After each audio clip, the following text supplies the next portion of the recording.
high straight thing. Survive 5.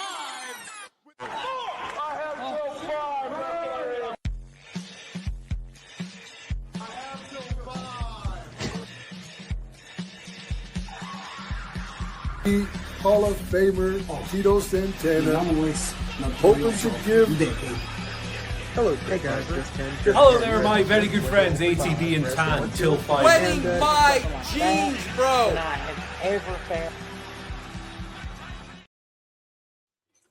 Ladies and gentlemen, welcome to another episode of Till 5 Wrestling. I'm the notorious ATB. That's Till 5 Tan, and below us we have the lovely Jasmin St. Claire. Hi, how are you? Good. How's Jasmin? Good. Thanks for having me on today. I'm so glad I made it. Like, I slept in those extra hours today. I felt like such a loser getting up at 3 in the afternoon. Sometimes you work Hey, nights. it happens. It happens. Yeah, I feel like half the day has been gone, but you know what? It's okay. I was still able to pick up my mail. I have not unpacked yet from the show. That's next. So I'm deciding now which outfit do I want to part with from this, this previous tour. So that's like the other challenge I face this upcoming week. Do you always part with one piece from every tour? Is that? I have to, but if you think about it, it's very basic. It's black outfits with a red fur jacket. I don't think I'm going to part with that jacket anytime soon. And I wear it when it's chilly, So that's the other thing. So I'll just see. I also have a new dress that someone made me. I don't think I want to part with it yet, though. No. If something's custom, no, never part with it. Yeah. So our first segment, Till 5 Takes on JCW Lunacy 66. We've loved JCW. We decided to watch every episode once I watched Too Tough Country and was like, oh, the wrestling's not near as bad as I've heard everybody make it out to be. And then the Russo announcement came and everything. We were like, all right, let's start giving this a shot because nobody was covering it. And I don't understand why. And you guys were doing awesome work. You got all of you were doing such great work. It's so much fun to watch you. Thank you. We have this Big Al power trip right now as she's the showrunner for the women. This week, she's flipping out over Hollywood Haley J's dog pooping in her suitcase. Yep. So, of course, that's going to lead to her choking her out. I don't know. I've mentioned it a few times. I'm really enjoying Big Al right now. I'm loving this gimmick. I think her running the women is a lot of fun. Yeah, I like it too. Like, she should just stay there for a while. And I like the whole Al Haley feud. I love Stormy, by the way. And I'm not one to like every dog. And it's not the animal I don't like. It's usually the owner. So I guess that means I like Haley too because she's cool. Yeah. Isn't she a Kentucky local too? Yeah, I think she is. Her and Maria. And Maria is awesome. Like, I love having Amazing Maria on the shows because she really helps out a lot in the back. I just couldn't believe it. Like, this past week when we did Albuquerque, there's a New Mexico wrestling commission. So they have blood work. Yeah, everyone's clean. You have our driver's license. You did a physical. Oh, could all the women take pregnancy tests? It's like, excuse my English. It's like, are you high? So don't worry about your language here. Yeah, language is good. I just looked at the guy. I said, dude, did you see my driver's license? Are you fucking crazy? So I did it anyway. Thank God I don't have a cunt gobbling. My God. Well, luckily it seems that most of the JCW locker room seem to pass that test. I know Danny Moe was putting on a good show. I saw those pictures on Facebook. Who? Danny Moe. What about her? Her putting on a good actually out with the fans, entertaining them. Yeah, I mean, everyone there does a great job of entertaining fans. And yeah, sometimes it might be a long ride. And I think what really keeps us going is the love and the appreciation from the fans. I went out to eat after the last show of the last day in New Mexico, and there were fans there at Waffle House. I will say that JCW fans are extremely loyal wrestling fans. They're as loyal as like ECW fans. It's nice and it's refreshing, and it's kids of all ages too. It's we have both found it started out kind of as a joke, but the carnival provides, and it seems that the Juggalos really do. Like they just seem to really come through for you. Now, speaking of Paige, the ring rat, she was not with Caleb this week. Instead, she was with Jeeves. She was on the line this week against Stephen Flo, where the loser got the ring rat. And I kind of thought it would be funny if both of them been trying to get pinned. But, yeah. I enjoyed the match. I'm enjoying the Jeeves, Caleb, and storyline. Yeah. And then to have Caleb come into that main event and get the win thanks to Matt Cross running in again, beating up Kerry Morton. It's Tanner's favorite thing on JCW every week. Kerry Morton, Jasmine, I have to tell you, I think Kerry Morton is probably the greatest person that ever lived on the whole planet. Yeah, I really like Kerry. He's a great athlete, and that's not just a wrestler. That's a legacy. Him and his dad are such wonderful people. And I remember working with Ricky at XWF Wrestling years ago when Jimmy Hart had the promotion. I just couldn't believe it was him. And around that era, I was kind of, canoodling around with Kid Cash on my own time. But, when we were walking around, because he was booked on those shows, he's like, yeah, I had so much history in that room and blah, blah. Yeah, that's Ricky Morton. Why am I doing the accent? But it was just great. Then working with him years later was wonderful. His son, Kerry really he's a star all around and a great athlete and just very helpful and supportive towards coworkers. I could never say a bad thing about him. Now, Ring Rat, though. Kerry Morton. Ring Rat, she doesn't mind leaving with a loser. Like, I've tried to train that girl a zillion times. Like, the first thing I taught that girl is, look, if a guy is not paying for your implants, he's not a boyfriend. He's just a broke ass loser. And when a guy splits a bill, what do you do? And she got the answer right. You get up and you leave. So she's learning like the Jasmin ways. There's nothing different about my in-ring gimmick than my personality in real life. Except I don't walk around with a kendo stick in real life because I can get arrested. That might end up. That would be cool if you could. Yeah. Yeah, they don't mess around in Florida, so I don't know about that. Yeah, that would end up a stand your ground incident real quick, and I don't think the kendo stick wins that fight. We could find out, but I live in a very safe neighborhood, so I don't have a stand your ground around here. Like, I don't ever see. I am a gun owner, so yeah. I don't see myself ever having to use that in my that's good. Of weapons. Then we get into Jasmin backstage. We see you flirting with Vito, and then it turns out that you've plotted against him. I'm all for it. By all means, jump on Barnabas's side. Vito's a big man. Jasmin, you got hoaxed, man. He used you to get to Vito, and that sucks. I'm sorry that you got put in that awful situation. Yeah, I appreciate that because that's not what I wanted.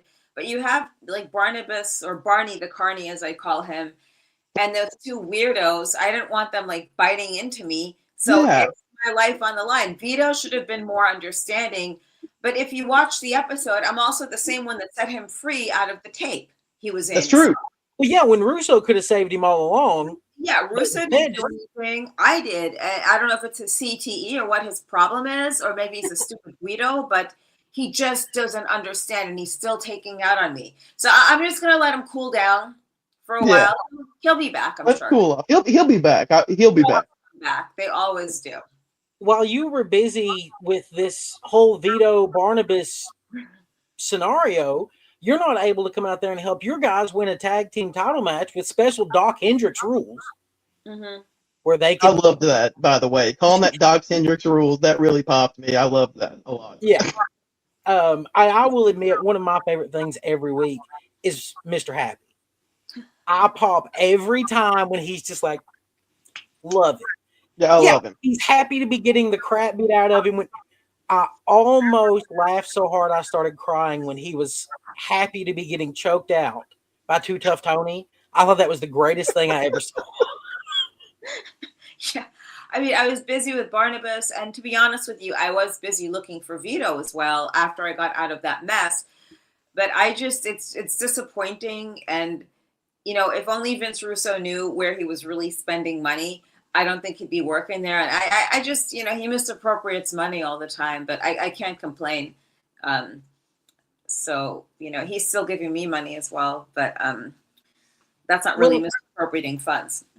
The people that actually give us enough money to cover our StreamYard is our first sponsor. Okay. Our good friends at Stover's Liquidation, located in Oak Ridge, Tennessee at 481 Tulsa Road, Oak Ridge, Tennessee. You can call them at 865-523-4449, or you can reach them online at www.stoversliquidation.com and get all of the liquidation wholesale home improvement items you could need right there with our good friends at Stover's. Is that a mom and pop business? It is. There are 2 locations in Tennessee. Okay. There's, I like that. I really like, my mom works for the one in Oak Ridge. She's a manager there. Mm-hmm. So yeah, they were willing to sponsor us, and by all means, I really appreciate all the help we can get at this point. So we love you in JCW, but you had a pretty good career before the Juggalos. Yeah, I was very fortunate. ECW was a great opportunity. Training with Jerry Lawler, like those guys, Steven Regal. I used to work for Memphis Championship Wrestling some days. That was really an opportunity. Then when then there was TNA Wrestling, XWF. I worked overseas at promotions. And, when Rob Black relaunched XPW a few years ago, I showed up like I said I would, but they weren't sure what they'd have for me because it was all death matches. And they didn't really have anything for Necro Butcher. And I didn't know Necro Butcher at all prior to that at all, except from the wrestler. Yeah. I know him from his Ring of Honor work more than anything else. So then he just told Rob, put me with one of the girls, just put me with Jasmin or something. And then we had the whole Mega Maga gimmick. And that was a lot of fun to do. Then he and we still work together, on certain shows. We worked Japan together for a tour or 2. I worked with Pondo over there, but he's done a lot for me. And, when I left XPW this time, there's no going back now. It was weird. It was just really, it was one big thing. Like, I didn't think I'd end up at JCW, but I was very happy. I've been an ICP fan since the 90s, but I really like what they're doing with characters. And having Vince Russo there is a blessing because he understands writing for TV, writing for entertainment. And I think we're just in this horrible woke culture now that everyone's so offensive. Girls don't want to feel like they're being sexualized and blah, blah, blah. It's just, I don't understand it. So yeah, I have no problem doing this or doing that. It's entertainment is what it is. And whatever Vince Russo does, it's what the Attitude Era would be now had they have allowed him to continue running with the ball. Well, I've said it for a while. All the fans that screamed for "We want the Attitude Era back, we want the Attitude Era back." Well, you should check out JCW Lunacy on YouTube. It's fun, and they're different girls there. I would say, and not because I work there, but I think we have the best looking girls out there in pro wrestling. Everyone looks different. In some of these other leagues, I can't tell these girls from apart. This one looks just like that one, but different colored hair. Okay, her lip filler is more, that one's less. Oh, they almost look, they all have the same look. Like, Al looks different, and she has all that eye makeup. Then you have Haley. Sometimes she's got pink and white braids, or just her white blonde hair curled. Danny has her little green streaks and stuff. That's different. Like, everyone's different in that. Well, you don't have the cookie cutter blonde that I feel like you get from WWE. That's really what it's been. WWE has had a lot of the standard cookie cutter blondes there. Yeah, or even dark-haired girls with the streaks. I mean, they don't have anything different there. I remember you stand out. Well, Gail Kim worked there. She was the only exotic Asian girl there. So maybe they don't have a flair for that, but you have to have different looks, I think, different girls for different guys, if that makes any sense. Yeah, and I really love the fact that you are a legitimate manager in wrestling. We are both big fans of managers. We've been talking about managers this whole season, actually. And what we always do between seasons is we do a live with some other wrestling podcasts, and we will debate the GOAT manager of all time. And right there is our 16 finalists. We ended up getting some lists from others, and it's something we like to do. It's a fun thing because we always try to do something different from season to season to make Till 5 different. And I love that you're on here for the season finale when we've been talking about managers the whole season. Thank you. I actually really like the XWF era with the South Philly Posse and Jazzy. I like that you all got to work with the Road Warriors and the Nasty Boys. Like, to see the Road Warriors interacting with them, because I'd never known that you got to work with all of them, and like the Shane twins working with that. It's kind of neat to find that lost footage kind of stuff on YouTube. And I really did enjoy the XWF. I found out apparently it was Excitement Wrestling Federation. It was Extreme Wrestling Federation, Extreme with an X. Well, that's Jimmy had said that it was Excitement. I thought it was Extreme. I mean, this is what I thought it was believe. That's what I had thought too for years. And then when I was doing my research, I was like, Excitement Wrestling Fed? What? They might have changed it, but I would say it would be more like Excitement, but I think Extreme is more catchy. You had great names on there. Sable worked there. Gorgeous George. I think Kimona. What was Kimona one of them? I don't know if that was Kimona. No, I don't think so. It was definitely Gorgeous George. You had Hulk Hogan, Vampiro, Sable, Mark Miro, Kid Cash, just a bunch of really great wrestlers. And it was a stacked roster. Road Warriors, huh? It was a stacked roster. Yeah, it really was. Yeah, an expensive roster. Yeah, that's probably why it didn't take off. Because you've got a huge roster of big names that, man, I really like that you had Hoovy and Kid Cash working there. Don Murray. Yeah, you had a great roster in that company, and I think that it could have. It was that moment of ROH, TNA, and XWF trying to figure out where fans were going to end up. Yes. And Jasmin was popping up in 2 of the 3. Who was? You were. Oh, yes. I was popping up at those. I mean, I knew that WWE would never happen, and that's fine by me. I just kind of go with the flow of things. I don't really set my sights on anything. It would have been nice to have gone there, but I knew it was definitely not a reality because they were so lily white and blah, blah, blah. There were other great opportunities and other fun programs to be a part of with people that wanted to work with you and that were cool. And those are my people. That's who I'd rather work with than just somewhere that's highly political and they're just so mature.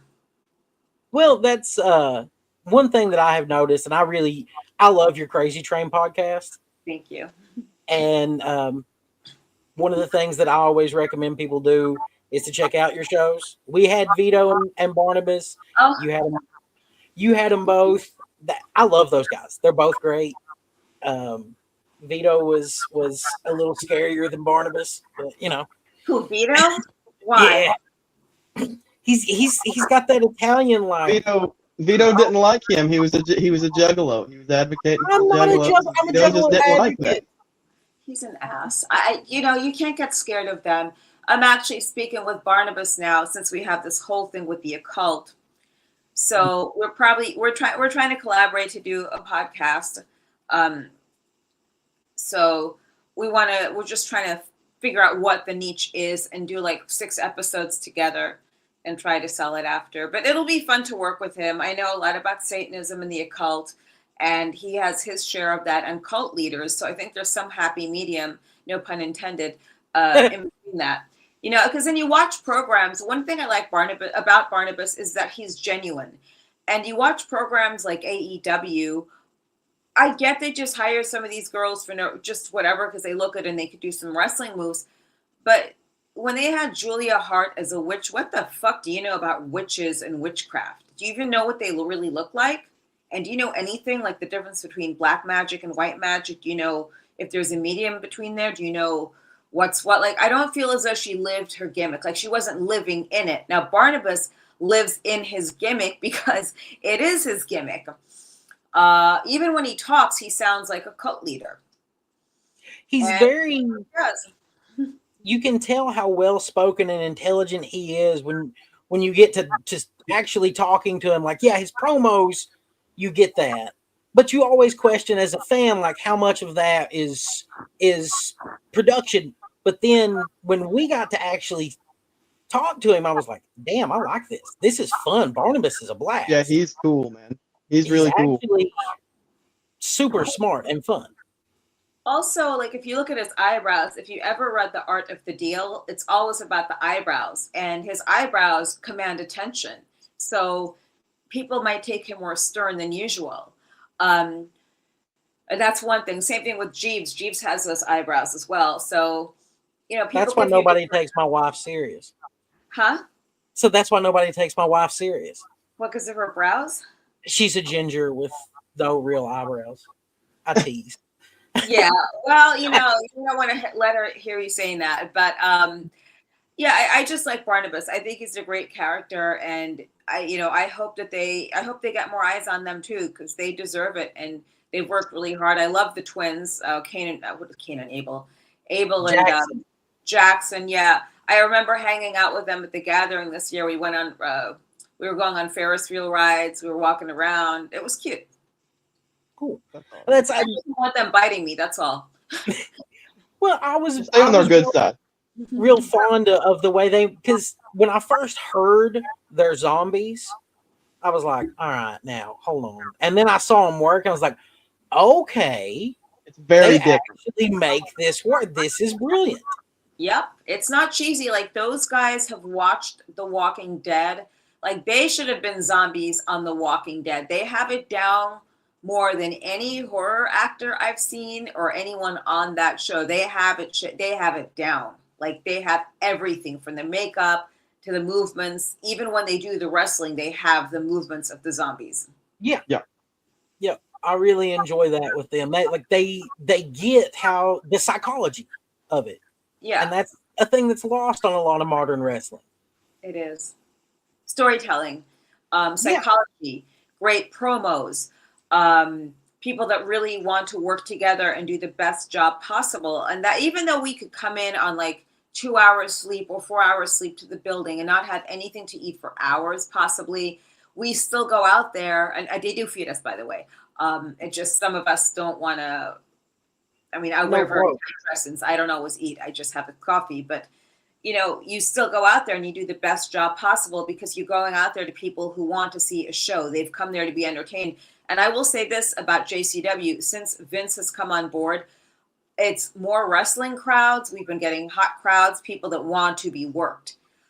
Someone threw a cup of, like an empty cup at Vito this weekend. It was so funny.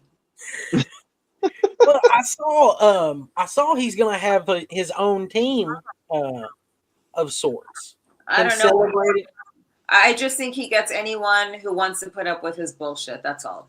Well, it's who he can pay. That's why he had the Brothers of Funstruction. He's not going to have all that money forever. Trust me. I mean, yeah, no, it's Vito. If he has like $500 in his pocket, he goes out and spends like $5,000. He's like the comical version of an ex of mine who was another Italian guy who's an actor, but I actually have respect for him. That's the difference. He would have like $1,000 in his pocket that he'd take his family and friends out to eat. He'd spend $1,500 and it'd be, but he'd always catch up. Like, he was never evicted or anything like that or had that problem. Find a way. Well, he didn't have to go making Dagos to cover rent.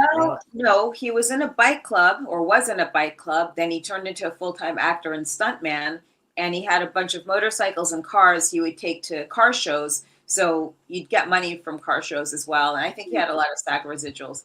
I didn't ask because I just, I wasn't paying anything, especially if you're out with a guy. That's what I tried to teach Ring Rat, and I think she's slowly but surely learning.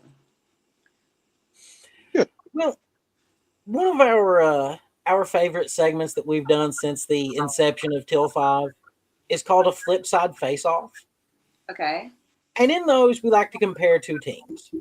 So this week's flip side face off is Public Enemy or the South Philly Posse and the St. Clair Monster Corporation. See, I got it right. Yeah. Yeah. Good job. So looking at the teams, obviously you look at the lineage of Public Enemy as a team, they've got the edge because they've worked longer together. But with the Monster Corporation, you've got a 3-on-2 advantage. Who do you feel would come out ahead if these two teams were to lock it up in their prime? Even if we were just to have two of the monsters, because sometimes one of our monsters goes missing, they might be working other shows or have other monstery things going on, we would still win because they have something that South Philly Posse won't have at that moment, and that's me. They're much bigger guys, and Johnny could be a little bit goofy sometimes. Well, was goofy at times. And that brings me to another thing with wrestling. I think the worst part of the business is you become friends with people you work with, and then one day they're here, the next day they're gone. But I still say we would win. The St. Clair Corporation. I think that I think Yins probably would. I imagine that Public Enemy would hit a really sweet spot on Congo through a door, but Mr. Happy would get that pin, and he'd be tickled to death as he did it. Before we get off of the St. Clair Monster Corporation, I do want to say that I was so excited when Beastman joined you guys. Yeah, I love him. Isn't he great? He's just a different character. I'm a big Japanese wrestling fan. I got turned on to him a couple months ago. He did a run in Japan, and I became a big fan of him. And I was so excited to see him in JCW. Yeah, I'm so happy because we didn't work together. I always wanted to work with him, and I always missed the tours in Japan. Like, we missed each other by a tour or two. So for Big Japan Wrestling, when they brought me over the first time, he was supposed to be on that tour. He wasn't there. Then the second time, he came over like 2-3 weeks later. So, and I've seen his work other places. So him being here is great. And, you know, I take bookings with the monsters sometimes. And even if it's just say Kong or Beastman or Happy, I would take bookings with them. But I'm working on some bookings for me and Beastman as well. He tends to do some of the death matches, and I still dabble a little bit here and there with death match promotions. I just don't deal with like backyard outdoor shows where it's like 50 people. I'm just not doing that. Yeah, that's fair. That's not wrestling. That's playing. Stupidity. Only 50 people are there to see that, and that's all that probably want to see it. Because they got And that's your nothing else family. going on. Nothing else going on in the real world. Not even like a TV show to watch. Not even like a Faygo to drink. And that's one thing about Faygo. It's the best cocktails at Hollow Wicked. There was cotton candy Faygo with some other alcohol in it. And the little plastic, like, it was a frozen ice cube, but it was made of plastic, and it stayed lit as long as there was liquid in the drink, in the cup. That's awesome. Ozzy's trying to make his usual appearance. Oh, his cat. Is that a dog or a cat? Oh, hi! I like, he's cute. Come on, buddy. That's like my stuffed toy animal cat, Socks. I have an all black cat though, but he sometimes jumps up in here, but he's been running around since we just moved here. That's been difficult with him some days. Here, Bubba. His cat usually makes an appearance every episode, but it seems he's being shy today. There he is. Oh, cute. Hi, kitty. Yeah, he's cute. Hi, Ozzy. How are you? Oh, that's a pretty He's cat. the attention whore. He loves attention. Yeah, Ozzy always makes an appearance. Yeah, I want to get another cat, but I don't know how my cat would feel about that. And I don't know if I could, like, I would feel bad adopting another cat or fostering it for a few days, and then Enzo doesn't like the cat, and then I have to give it back because it's not fair to bounce them around like that. Yeah. That's we had Ozzy for a couple of years, and he seemed really like down when we had been gone for a few days. So we decided to get Pepper. She's a tortie, and we were worried that it would be an issue at first. Yeah. But 3 days later, they were cuddled up to each other, licking each other till they fell asleep. Oh. And they've been inseparable ever since. But what's the age difference? 2 years. How long did you have Ozzy before you brought in Pepper? 2 years. Yeah, I have to be careful because I don't want like a bunch of scratches on eyes because they start messing around. The last cat I almost fostered had surgery, which is fine. I don't care that she had like back surgery, like her pelvic area, and there was a surgery on her leg. I just wanted x-rays to see where we're at. Like if they go messing around the house, you know, is that leg going to get broken? But mysteriously, this rescue didn't have the papers. And that's kind of worrisome to me because then I have to go out and pay $500 just to get the x-rays, while you guys should raise that money or get it from the city in which you operate from to get that. Because that's also, that's like saving the city from, that's keeping the animal shelters in the cities, you know, down by taking in more cats to foster. But, you know, what do I know? I just, you know, I hope they found a good home for her. Agreed. Anytime that I go to get food for these two, I always stop and look because the pet sense that we have Yeah. also has a bunch of stray cats from the local shelter. Uh-huh. They have them in there for people to adopt, and that's where we got both of these. And I'll go by and be like, don't worry, somebody will get you. You're going to go to a good home. Yeah, but I think like in another month, if nobody has adopted this kitten, I'll go ahead and I'll eat the $500 and get the x-rays and probably pick her up. She's cute. She's like a black with a little bit of the beige mixed in, almost like a tortoise shell. See, my co-host, he would come over here and hang out. Unfortunately, he's kind of a pussy and has bad allergies. Not allergic to cats, unfortunately. Allergy shots. No. Be a man, Tan. I'm a dog guy. I've never had a cat anyway, dude. I'm a dog guy. Okay. I'm a dog guy. My dog is asleep right now on the bed right next to me. Before we get into our After the Bell with Jasmine, I do want to give a quick shout out to our other sponsors at Green Hemp Company. They're rolling in the foothills of the Smokies from 9 a.m. until 10 p.m. Monday through Friday, from 10 a.m. until 7 p.m. on Sundays. You can go see our good friend Hot Donna and all the other folks at Green Hemp Company at 2560 East Andrew Johnson Highway, Suite 3 in Greenville, Tennessee. Give them a call at 423-609-7138. Tell them that Till 5 sent you. So, Jasmine, what we like to do with After the Bell is just casual who is Jasmine? Where, like, you mentioned coming in from this tour, and you were talking about it beforehand, before we went on air. A lot of people don't seem to understand the struggle and how much work you guys actually do working this type of schedule. So, could you give an idea of what that's like for you most of the time for listeners? Sometimes we fly in the night before. Depends on where the show is. Sometimes I fly in the morning of. It just depends what else I have going on at home.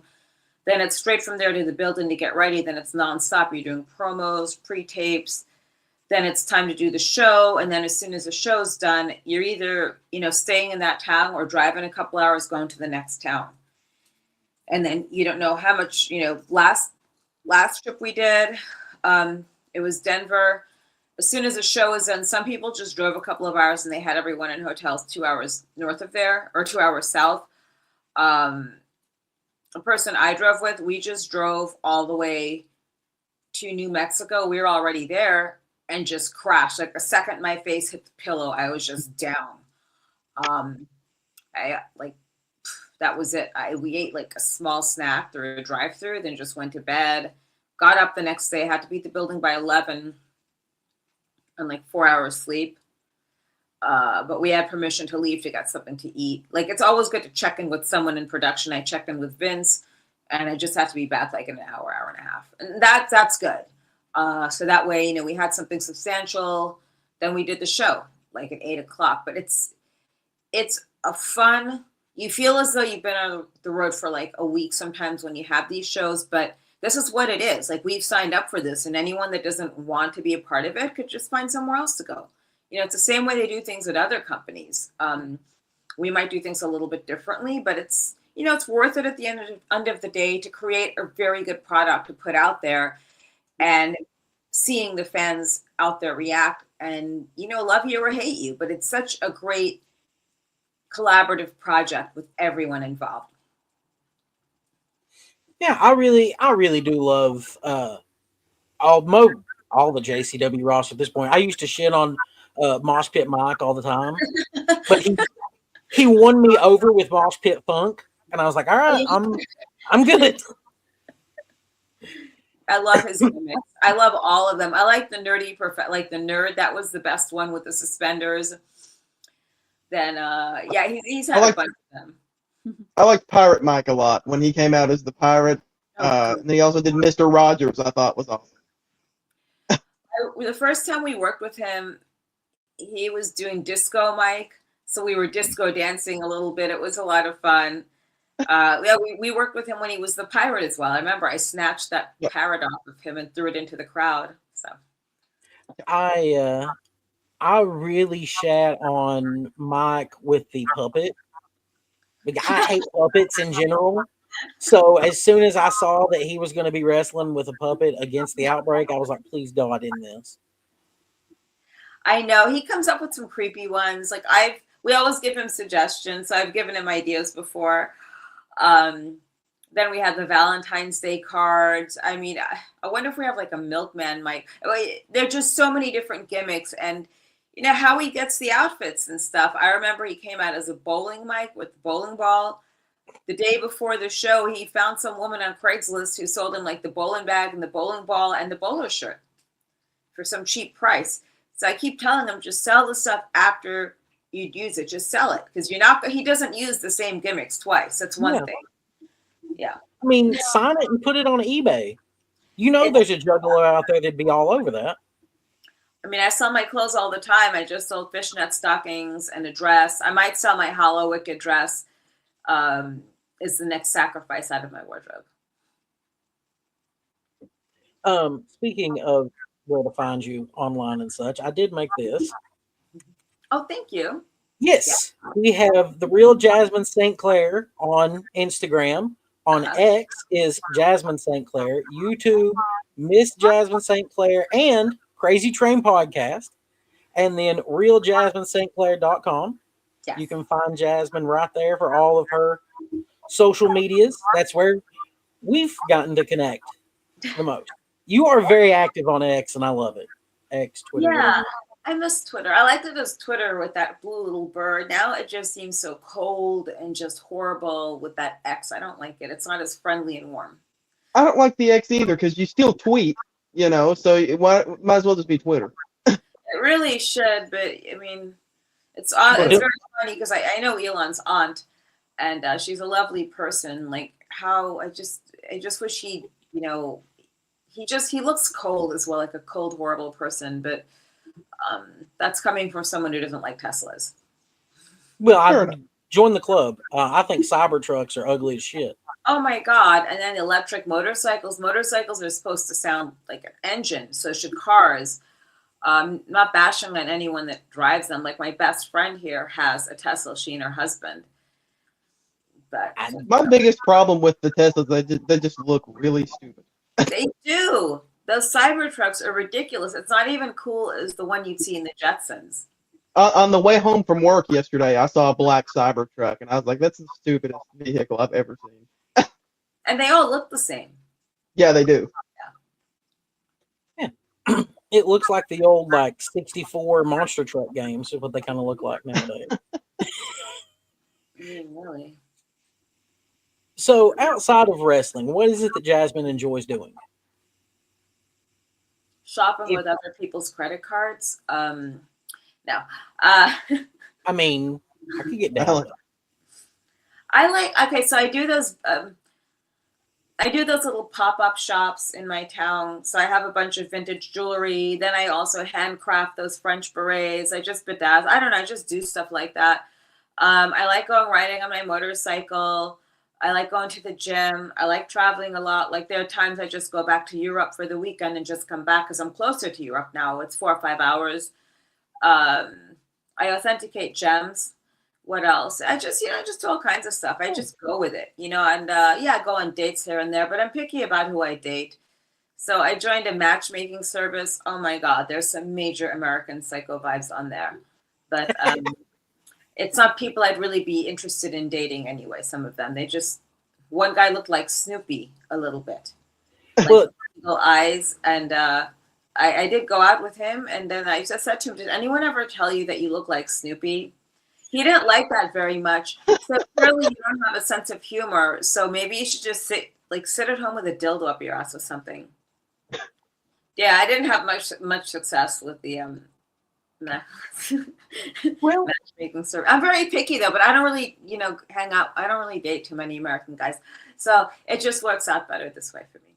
So I have time for myself. I do whatever I want. I hang out with my best friend. And, I do some social things. I usually like to stay at home. I don't really socialize that much outside of, work. Well, I can understand that. Very much, this is probably the most social thing that we do. It's just till 5 is our socializing. Otherwise, I work at home. Yeah. And my socializing is when I get out and go to the gym or go grocery shopping for the family. That's it. Yeah, and then I speak on a podcast. Just doing the podcast is very social enough, and like people don't understand. Let's say I do a podcast session early on a Monday, then I have my live stream on a Monday night. Well, why don't you want to talk to me after? Because I'm fucking beat, man. That's why. Yeah, and that is the thing that I'm as I've told you, we're super flexible because I understand you've got a lot going on. We're worn out with day jobs and a podcast. I don't even want to try to travel all over and do a podcast. We're working through the week. We're working 8-10 hours a day, and as soon as we get off work, it's a podcast. Yeah. But that's the fun of it. It is. So, that's the fun part. You did earlier. You mentioned being an old school ICP fan. Yeah. Do you have a favorite ICP song? I like when it came out. I like Great Malenko, obviously, when it came out. Like, those are some of the classic hits. I usually listen to heavy metal, but I just remember those were very catchy. And then the clown makeup. Then I followed their careers partially through wrestling. And I don't know if it's the clown makeup that they were wearing that made them look like they were smiling the whole time while getting bounced around in the ring, or they were just very happy to be there. Oh, I think they look probably. Viola Grasso is on the phone. Hold on, let me just text him and let him know. Can I call you later? Oh, tell him you're on here with us. On what? On Till 5. On Till 5 Wrestling. I saw you and him going at it on Twitter last night. Because he's stupid. Jasmin, you mentioned that you're a big metalhead. I'm also a really big metalhead. What's some of your favorite bands?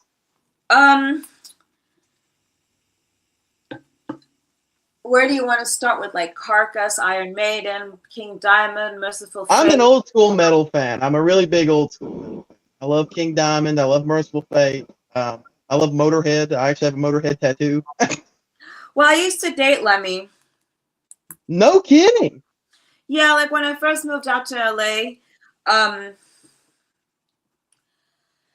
I was, it's one of the first people I met. It was either, I was sitting by myself at the Rainbow Bar and Grill, and then Ron Jeremy introduced me to him. Then I was coming back out there again to meet him one night, and Kid Rock sent a waitress to ask me if I wanted to sit with him at his front table with his sideshow. Those girls, they were like sideshow bimbos. I said, no, I'm waiting for Lemmy. I'm good. But he's one of my oldest friends, even till he died. Then when I was living back in Europe, they were still touring through Europe, and I would spend time with him. Like, I could literally sleep in the same bed with him, and at that point, we were still such good friends. Like, no funny business. He just wanted company. And I get that. It's that sense of familiarity and, friendship and companionship. It was just really sad when he passed away. It's like, why couldn't it be one of the Kardashians, Agreed. 100%. Take any of them. I'm a big Motorhead fan. I got a Motorhead tattoo when I was 18. Probably the stupidest decision I ever made in my life, but you can get it removed. Very big fan. No, I still have it. Born to lose, live to win, it says. Yeah, I mean I still have my Sepultura tattoo. That one hurt really bad. Nice. I had to put like it's the most Brazilian tattoo, but I had to put numbing lotion. Then I've had my Black Flag tattoo. That's awesome. Yeah. That's awesome you would mention Sepultura. I was listening to Roots, Bloody Roots on the way home to do You're this having show. a tour as well. Oh, Vito just said I'm going to the gym. How I just called to get your shot to get your shit out of my house. Yeah, fuck you. Oh, sorry. You mean your shit condo.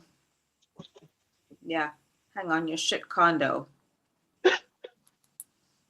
Yeah, with your shit condo, you loser. Yeah. That's one thing. So I authenticate things. I authenticate handbags as well. So I'm certified to authenticate like Gucci, Louis Vuitton, Montclair, like anything. I authenticate those. I went to school for it. So I've had like guys try to give me fake things. I'm like, nope, that's not real. Take it back. Like that's the cheapest thing you could do to a woman, or give them a fake diamond or anything. So like he could never give me anything fake. Is that where the downfall started with Vito? No, because he's a fucking stubborn-headed Guido. You know, I came back to get you out, but he was so fired up and hot and in his head. Oh, he's so stupid. Why would I? You know, if I wanted to turn on you, why wouldn't have I just left you there? Yeah, why would you have went looking for him? That's true. You did go looking for him. No, it's okay. Just let him stay in his head. He'll be back. You know how these guys are. They're so stubborn and so macho. He'll be back. Yeah, and if he doesn't, maybe I don't think he has the FBI to fall back on anymore. So he's gonna. Yeah, not anymore. He doesn't have anything to fall back on anymore. Except I think Nunzio or Little Guido. I think he's a little busy these days. I'm not sure what he's up to, but. You know, what are you eating? What is that? that? What are you doing? Oh yes. Oh, that's my. Oh, that's great. You know. That's right. Thank you. Yeah. It's your FBI pop. I like to talk about the FBI at least once an episode. Well, we could do that, but which FBI are we talking about? Any of them. Well, the wrestling group, the full-blooded Italians. Oh, not like the people that come for you for taxes? Not those people. We don't really care for those people. No, we don't. If they have a badge, they tend to not be on our side. They come for Vito. Vito doesn't pay his taxes, assuming he makes enough to even pay taxes. Well, he's been selling those little Dagos on Facebook. I'm sure he's rolling in the dough with those. He's selling the cool fedoras too. He was one of them. Vito sold one of his fedoras on a Facebook Live the other day. It wasn't even as one of his fucking fedoras. He bought a. Hang on one second. I'm so sorry. It's just Violent J on my show. Oh, you gonna have Jay on Crazy Train? Yep. And I would never do this in a podcast, but it's the boss.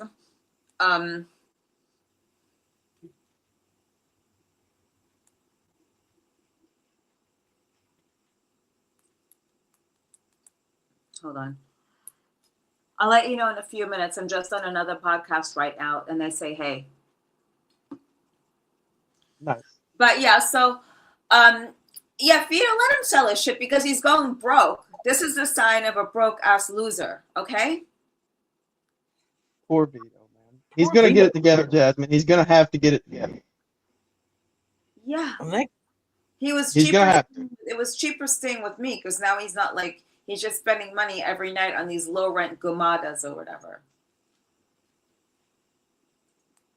So, I do look forward to you interviewing Jay. I think that'll be a lot of fun. Yeah, I'm going to try to get him on the Crazy Train with him and Shaggy, or just him. And then for the live stream, I really want to have Jay and his girlfriend on. His girlfriend, I love Sarah. I love her recipes. She's given me recipes before for Wagyu steak. And, you know, we go back and forth. Whenever I'm in Detroit, I always go out with her. We make it like a date night. Whenever she's on tour with him and we have time, we always do a date somewhere. because she has such exquisite taste in foods and drinks. So we did the make a drink together with Fago. Not that we drink all of it because I can't drink before I go on the show. I've done it once or twice. I've had like a few sips of wine. But, you know, as long as you're out there performing and doing what you're supposed to, it doesn't make a difference, you know, because I'm a veteran. I'm a veteran. That's so scary. And speaking of veterans, like Missy Hyatt is my oldest friend in the business. So a big shout out to Missy, who I played. She said I played the biggest rib on her, more than like any rib she's ever had. But I think she got me back when she gave Gene Simmons my phone number. Oh, no, that's why I did it. She gave Gene Simmons my phone number, and he was harassing me till 5 a.m. in the fucking morning with his beaver tail freaking, like, hairdo.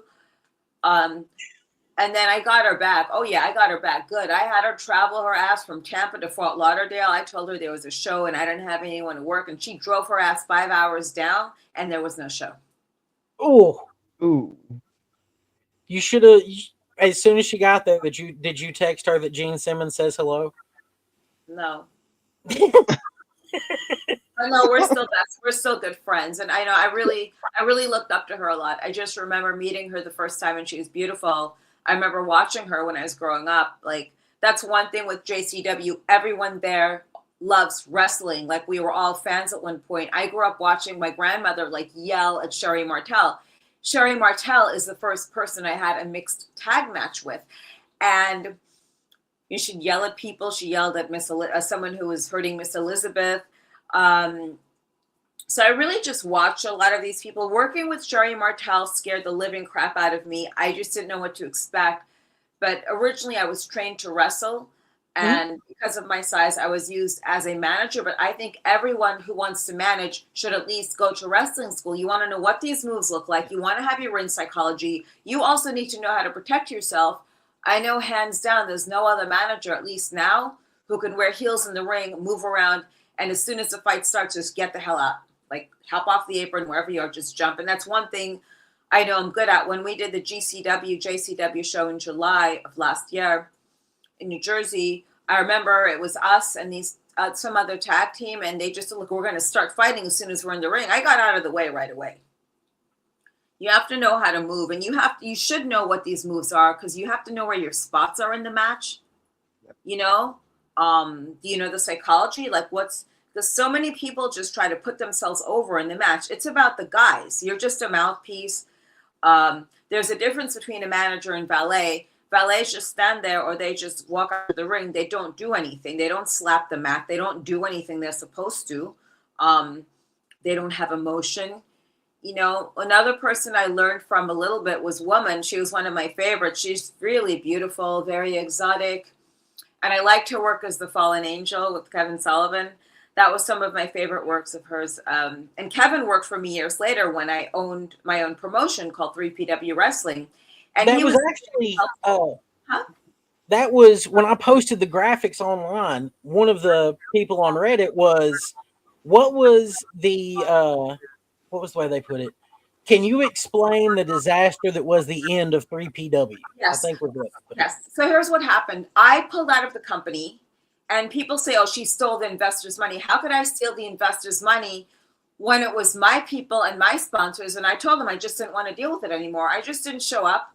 I was being, I'd been hit a few times by the Blue Meanie in personal life, and he knows this. He could deny it all he wants, but he can come and sue me if he wants, if I'm lying, because there's a hospital record there. And I just got sick of it. And the company, I really opened the company so he would have work. I felt bad that I was getting booked and he wasn't, and he'd been in the business longer. I was fucking around on him. Of course I was, because towards the end of that, he was just getting to be a lazy, horrible person online all the time with this AOL chat. And, I was out gallivanting, doing whatever I wanted to. And, if I don't see a person like making improvements within themselves and doing things to function, I don't like that. And I don't like two-faced people. So he would do kind of out-of-pocket things to other people while he was with me, and I didn't like it. So I just got sick of it. At that point, I was working, doing heavy metal interviews for my own DVD series. Then I was working for a company in Brazil. And I was sick and tired of like people there. Some of them, Not Todd Gordon, by the way. When Todd saw what was going on, so all of a sudden they had this Mark named Michael from the UK that was a wrestling Mark, and he and Minnie were friends, and he just went in and took over everything, which is fine. I don't give a fuck at that point. But Todd Gordon walked out. Gary Wolf walked out. Like a bunch of people walked out because I wasn't running stuff in the back. But I got sick of some of the talent just being bitches. And it's not anyone cool, by the way, that we like. And that was the disaster of 3PW, because when I left, Todd left. And Todd's still one of my good friends to this day. And I've learned so much from him. I brought him as a consultant for the company. He helped me book matches. He taught me, hey, you always book the main event as the big thing. Then you book like your local talent around the main event so people stay for it and they see the younger talent. Like Matt Stryker worked for me. Talia, who was then Velvet Sky after, worked for me. Like I still have old photos with her. Slick Wagner Brown. Yes, April Hunter. Yes. And I loved hiring some of these girls because they were hot.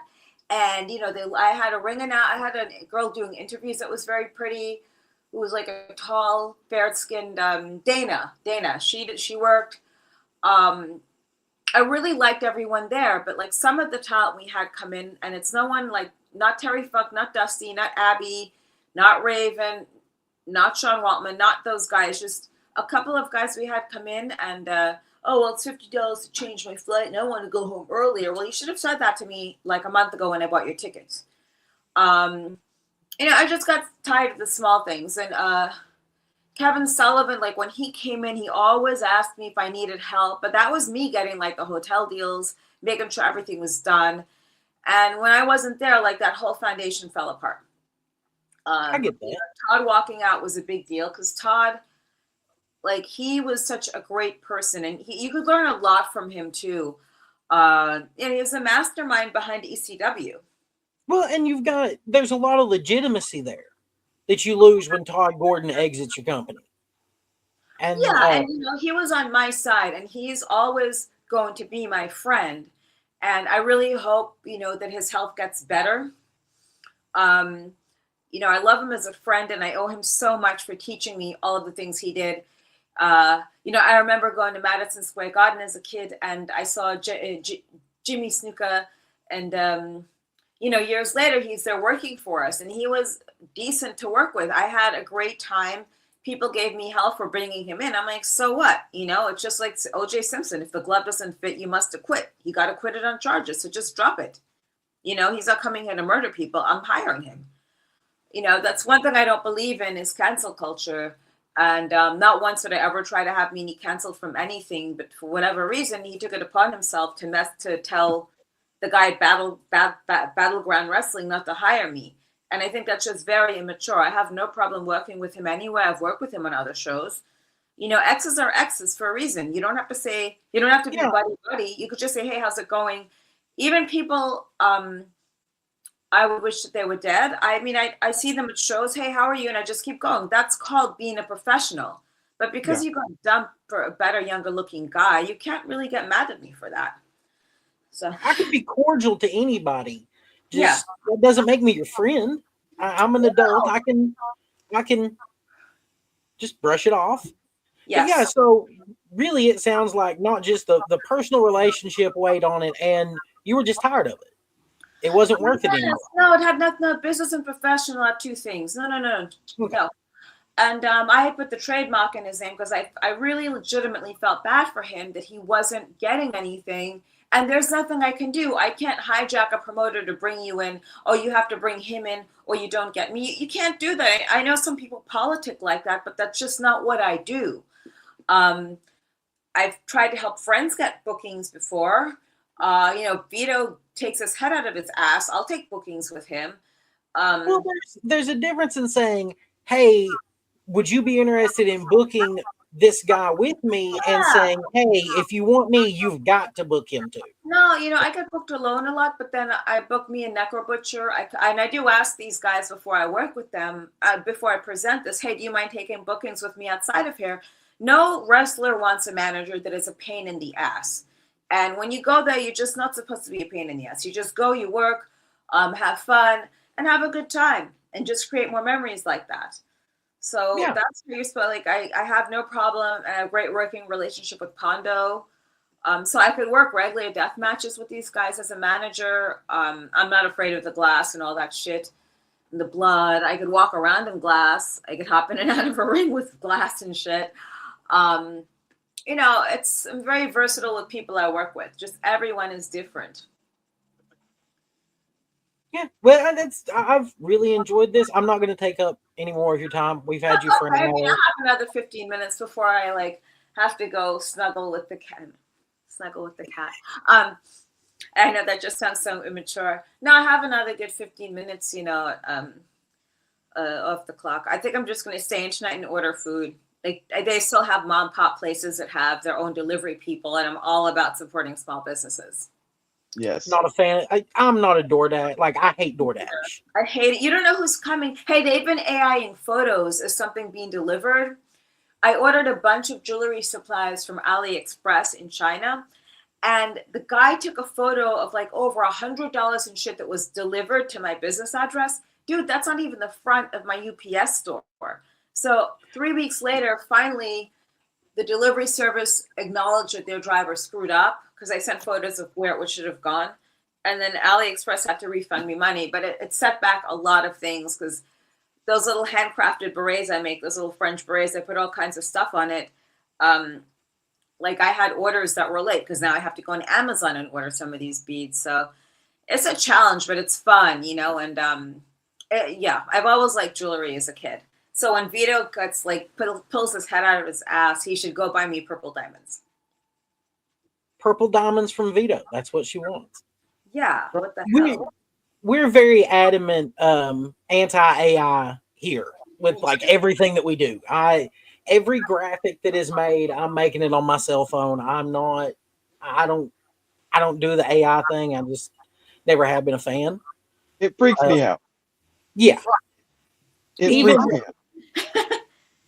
Even growing up watching science fiction movies about AI taking over and doing crazy shit has scarred me for the rest of my life. So now that we're getting to the point where, maybe in the next 5 to 10 years, it really does start taking jobs. Yeah, that's terrifying. Terrifying. It is, and I think it's disgusting.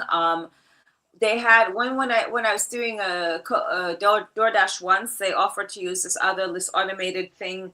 I'm like, no, how's it going to ring the bell to get into my building? Yep. And it should come up to my fucking doorstep. How's it going to do that? No, I just canceled the whole thing and they refunded me. I'd much rather keep humans that should be working here in this country working than some automated thing. I'd much rather see people designing artwork and making things than a machine. It's so impersonal.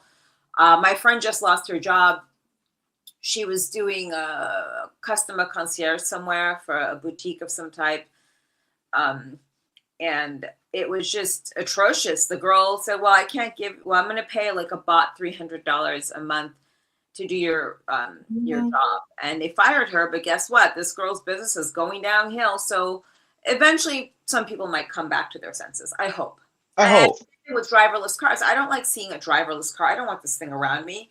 That is scary. They never give you the statistics of how many of those accidents happen are from driverless cars. Yeah, that's got to go rogue at some point. That could be a real problem. Yeah. Yeah, and I'm a huge movie fan, mm-hmm. So I've seen enough movies about AI that I'm like, hell no, I'm not down with this. One of our friends has even said he's going to start calling me John Connor because anytime somebody says something AI related in the group chat, I'm like, fuck you. AI can go suck a dick. Yeah. So what about you? I mean, we've got a few more minutes, Jasmine. Movies? River's Edge. We saw that in grade school. We had such a cool sociology teacher, and he also took us out to see the Crumbsuckers on a field trip one day. It was Crumbsuckers and Suicidal Tendencies. And he was responsible for all of us. He took us out to see Bauhaus. So I would say that movie holds a lot of great memories. Tootsie with Dustin Hoffman, Victor Victoria with I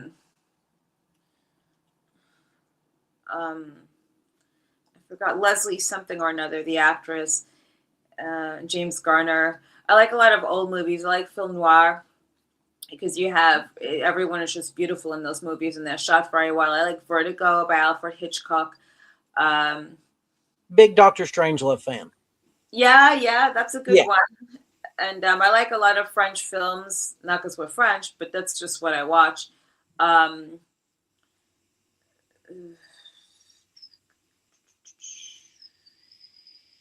Have you gotten a chance to watch Off Ramp yet?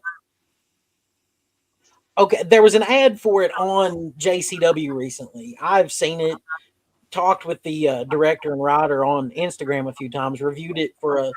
Sometimes we do a Till 5 Flicks where we talk about different movies. It is about two juggalos trying to get to the gathering. I love that. I love it. Who is the director? I don't remember his name. It is pretty much an independent film, but it's available on Tubi. Okay, I'll watch it. Now I'll watch it.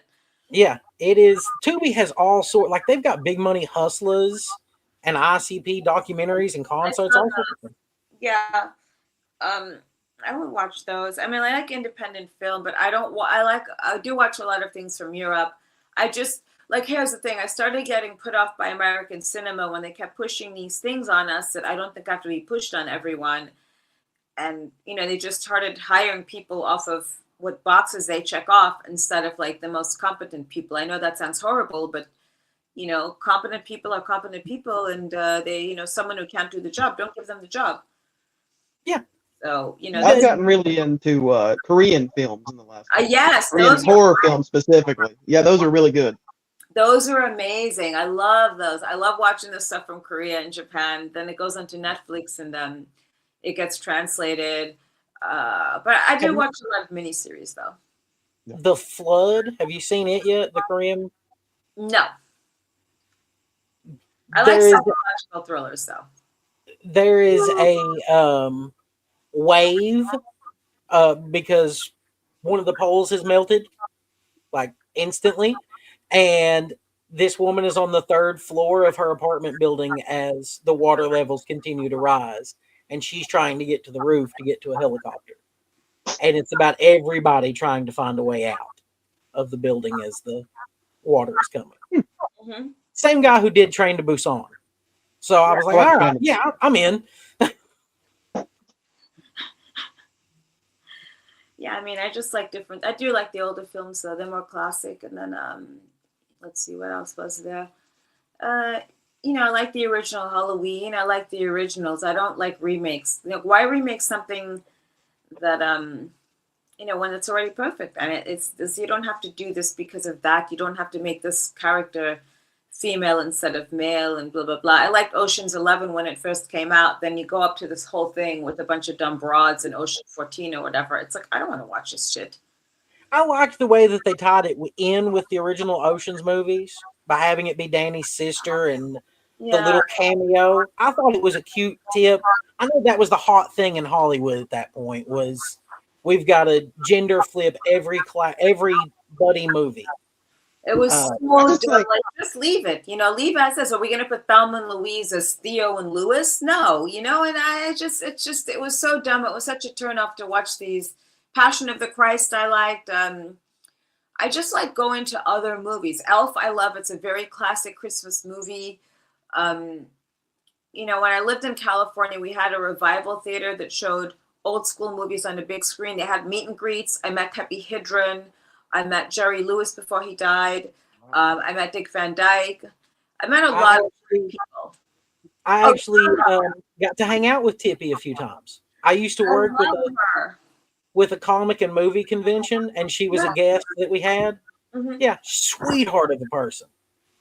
She really was, and I got photos with her. Then I met, I went to see the movie Mandy, which was great.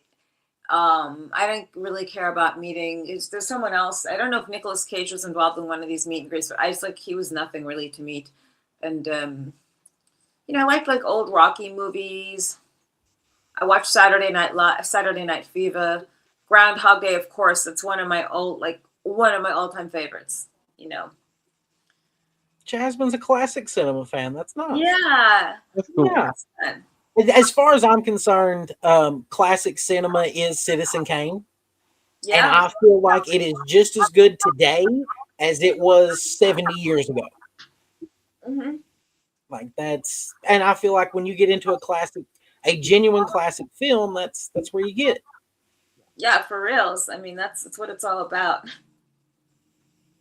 Now, once again, if anybody wants to book Jasmin, these are her socials.